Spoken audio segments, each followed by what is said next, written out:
السلام عليكم ورحمة الله وبركاته. نحمده ونصلي على رسوله الكريم أما بعد.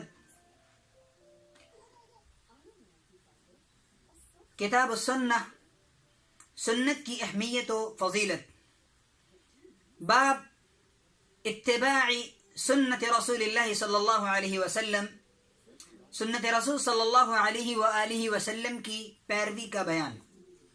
حدثنا ابو بکر بن ابی شیبۃ قال حدثنا شریک عن الاعمش عن ابی صالح عن ابی ہریرۃ قال قال رسول اللہ صلی اللہ علیہ وسلم ما امرتكم به فخذوه وما نهيتكم عنه فانتهوا۔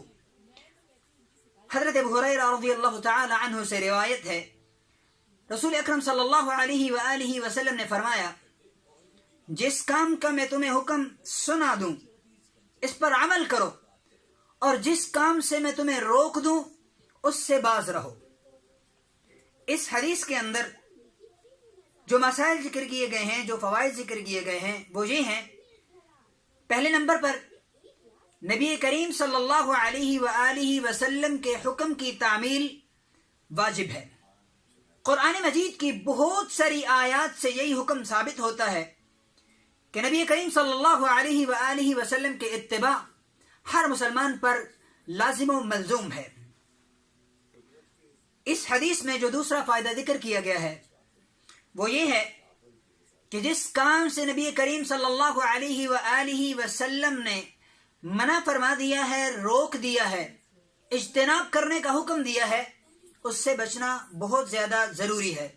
اس کا ذکر اللہ تعالی نے قرآن مجید میں بھی کیا ہے، وَمَا آتَاكُمُ الرَّسُولُ فَخُذُوهُ وَمَا نَهَاكُمْ عَنْهُ فَانْتَهُوا۔